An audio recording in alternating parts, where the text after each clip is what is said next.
बहुत सारी दूसरी टेक्नोलॉजीज़ हैं, बहुत सारे दूसरे तरीके हैं, लेकिन इसमें ऐसा क्या ख़ास है? अगर उसने बनाते वक्त सोचा क्या होगा? सबसे पहले हम चलो मान लेते हैं कि मान लीजिए कि आप एक पेंटर हैं, आप बहुत अच्छे पेंटर हैं, आप बहुत अच्छी पेंटिंग्स बनाते हैं, बहुत अच्छे कलाकार आदमी हैं।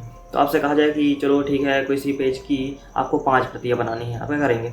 बना दी एक कॉपी में, उसको दूसरे में बना दिया, तीसरे में बना दिया, वही देख करके आप बहुत अच्छे पेंटर हैं तो आप हूबहू आप बहुत सारी प्रतियाँ बना सकते हैं। लेकिन आप इस तरह कितनी बना सकते हैं? भाई 10 बना लेंगे, 20 बना लेंगे, 50, 100 का काम हो तो बहुत मुश्किल हो जाएगा। उसकी क्या नामुमकिन, उसके बाद आप भाई एक आदमी कितना बना पाएगा? या वो भी हाथ से कलाकारी करके हूबहू बनना चाहिए, जल्दी जल्दी में नहीं बना सकते, बहुत तेज़ी से काम करना पड़ेगा। क्या करते हैं कि हम किसी चीज़ का छपना बना लेते हैं, यानी कि मान लीजिए कि हमने एक पेपर में क्या किया ना, जैसे कार्बन रखा और उसके नीचे हम ऊपर से बनाते गए, नीचे छापते गए, लेकिन इसमें ना वो एक्यूरेसी नहीं आएगी कि भाई जैसा ऊपर वाला होगा वैसा नीचे वाला नहीं होगा ना, उसमें कुछ ना कुछ अंतर आ जाएगा। क्योंकि आप एक पत्ती को दबाएंगे कि लिखेंगे तो दूसरी प्रति में अच्छी नहीं आएगी, उसके नीचे आप और कार्बन रखेंगे तो बहुत सारी प्रतियाँ इतने अच्छे से नहीं बन पाएंगी। चलो ठीक है, हम इसको रिजेक्ट कर दिए कि भाई कार्बन से काम नहीं चल रहा है। अब क्या करना पड़ेगा? जैसे मान लीजिए कि एक सीट है, कागज़ की प्लेट है या फिर प्लास्टिक की प्लेट है, उसमें जो भी बनाना होगा ना उसके हमने थोड़ा थोड़ा ना उसको हीट करके वैसा ही डिज़ाइन बना दिया जैसे वो बनाना है, उसका उल्टा डिज़ाइन। अब क्या करेंगे? उसको हम कोई कलर की बाल्टी लेते हैं, लेकिन उसमें क्या होगा ना कि एक ही कलर छप पाएगा। एक कलर की बाल्टी लेंगे, उसमें हम इधर भरेंगे और उसको ना उसके ऊपर रख देंगे, कागज़ के ऊपर रखते जाएंगे। इस तरह क्या होगा ना कि बहुत तेज़ी से ना बहुत सारी प्रतियाँ, मान लीजिए कि जहाँ पर 10 प्रति प्रिंट हो रही थी शुरू में, अब हम यहाँ पर 100 करने लगेंगे। सारा दिन में मान लीजिए कि 100 हो जाएंगी। यहीं पर अगर 100 की कितना काम हो, यहाँ पर 10,000 काम हो, 1 लाख प्रतियों काम हो, तो वहाँ पर ये भी बड़ा मुश्किल हो जाएगा ना। लेकिन अगर फास्ट करना है तो क्या करते हैं ना, एक रोबोट पकड़ते हैं, उससे काम करवा लेते हैं कि भाई वो इधर बोलेगा एक बार और इधर थोड़ा छापेगा। लेकिन रोबोट भी मतलब कितना तेज़ कर पाएगा, क्योंकि उठा करके रखने का काम कुछ तो देर लगेगी। और इसमें दूसरी ये भी समस्या है कि अगर जो बोरेगा वहाँ पर कलर ऊपर नीचे आएगा, जहाँ पर कलर नहीं लगना चाहिए वहाँ पर भी कलर लग जाएगा, क्योंकि मशीन उतने अच्छे से काम नहीं कर पाएगी, क्योंकि वो बहुत तेज़ी से करेगा ना तो कलर तो उछलेगा ही।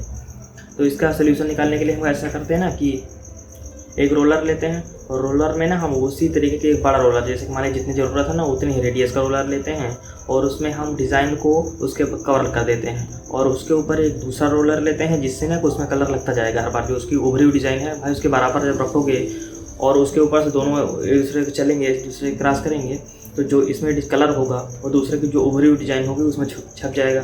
तो वही रोलर जब दूसरी तरफ घूम के जाएगा, एक तीसरा रोलर लगा होगा तो उसके बीच में जब पेपर निकलेगा तो उसमें छप चली जाएगी और पेपर आगे निकल जाएगा छप के, और रोलर दोबारा से दूसरे पेपर पर छाप देगा उसी चीज़। इस तरह क्या होगा ना कि जो काम एक बार छापने पर बहुत तेज़ी से होना तो वही एक पहिए के जैसा बन जाएगा। जैसे आप साइकिल चलाते हैं या फिर बाइक चलाते हैं ना, देखते हैं ना कि आगे आप जा रहे हैं तो जैसे ही सड़क और आपके पहिए के बीच में से आता है वहाँ धूल लगी हो तो वहाँ पर डिज़ाइन बनती जाती है, क्योंकि आपके पहिए में उभार है ना और रबड़ के उभार की वजह से वहाँ पर डिज़ाइन बन जाती है बहुत तेज़ी से। आप देखेंगे ना कि एक लाइन से बनी होती है, बिल्कुल वैसे ही वहाँ पर रबड़ जब उछली होगी तो वहाँ पर जब कलर लगा होगा तो वही छप जाएगा पेपर पर। देखिए आपने ना सोचते ना पूरी एक यूनिट की रेट कर दी है। आप ऑफसेट प्रिंटिंग पूरी सीख चुके हैं। आप इतना समझ गए ना कि कैसे एक ऊपर से ऊपर एक रबड़ चलाने से नीचे पेपर पर कोई डिज़ाइन छप सकती है। आप अगर इतना समझ गए तो आप ऑफसेट प्रिंटिंग को समझ गए, इसकी मशीन कैसे काम करती है आप समझ चुके हैं।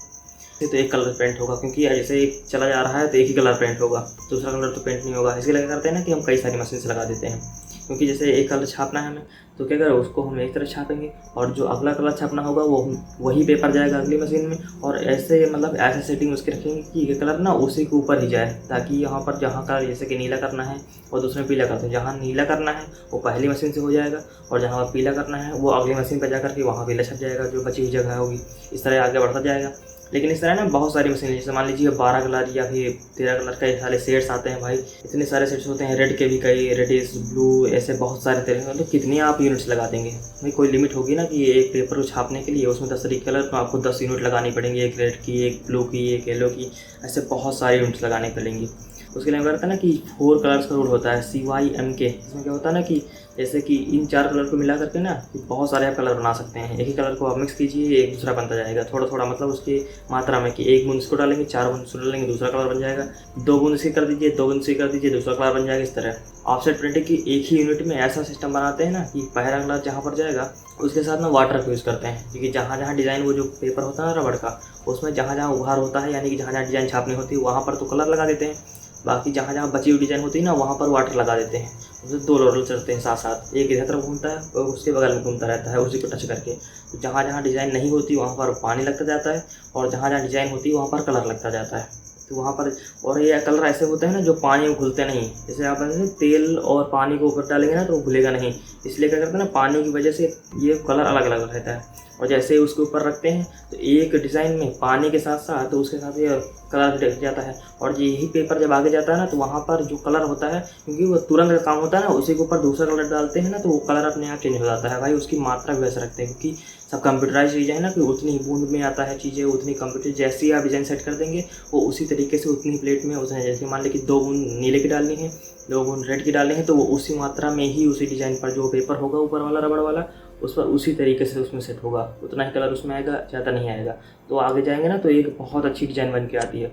और आपकी रिसेंट की जैसे 2002 के बाद की जो मशीनें आई हैं, नए नए आविष्कार हुए ना, उनकी वजह से जो ऑफसेट प्रिंटिंग होती है बहुत एफिशिएंट होती है। इसके कलर जो आते हैं और डिजिटल प्रिंटिंग, अभी अगले वीडियो में हम बात करेंगे डिजिटल प्रिंटिंग क्या होती है, उससे भी कहीं ज़्यादा एक ना उभार कर कलर दे देता है। इसके लिए इसका यूज ना बहुत होता है। जैसे कि मान लीजिए कि सबसे अधिक होता है जैसे न्यूज़पेपर छापने में, आपको 1 लाख 2 लाख न्यूज़पेपर कर छापने हैं, तो उसके क्या होगा कि ना एक पूरी रील की तरह बांध देंगे, पूरा बंडल होगा, उसमें पूरा सामान बहुत तेज़ी से, मतलब सर आपने देखा होगा ना बहुत सारी मूवीज़ में आप देखे हो जहाँ पर प्रिंटिंग की मशीन दिखाते हैं ना, वो बहुत सारे पेपर एक साथ रील में कट कट के निकलते रहते हैं, उसी तरीके से होता है। वहाँ पर ऐसे रोलर लगा होता है, हर यूनिट से जैसे पेपर पास होता है वहाँ से बहुत सारी चीज़ें छपती चली जाती हैं।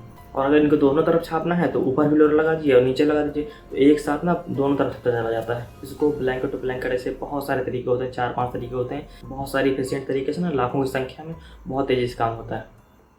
लेकिन इसके भी कुछ लिमिटेशंस होते हैं, जैसे कि आपको, जैसे मान लीजिए कि आपको 10 ही पेज छापने हैं, नहीं 500 छापने, 1000 नहीं छापने, 10,000 नहीं छापने, तो उसमें क्या होगा ना, 5 पेज छापने के लिए आपको पूरा मशीन को कंप्यूटराइज तरीके सेट करना पड़ेगा, उसमें कलर डालना पड़ेगा, अलग अलग 4 यूनिट होती हैं उनमें सब में कलर डालना पड़ेगा, क्योंकि आपको एक 5 प्रति के लिए इतना सारा बवाल करना पड़ेगा। लेकिन ये मतलब ना उतना इफिशियंट नहीं, क्योंकि 5 प्रति के लिए इतना खर्चा आ जाएगा। पता लगा कि 1 मिनट का काम है, उसके लिए आप 2 घंटे से उसमें कलर ही भर रहे हो, तो ये तो कोई बात नहीं हो ना। इसी का सोल्यूशन निकलता है और इसी चीज़ का सोल्यूशन निकालता है डिजिटल प्रिंटिंग। तो इसके अगली वीडियो हम बात करेंगे डिजिटल प्रिंटिंग की। इसलिए अगर आपने हमारे चैनल को सब्सक्राइब नहीं किया, सब्सक्राइब कर लीजिए और हमारी इस टेक टॉक शो को फॉलो कीजिए।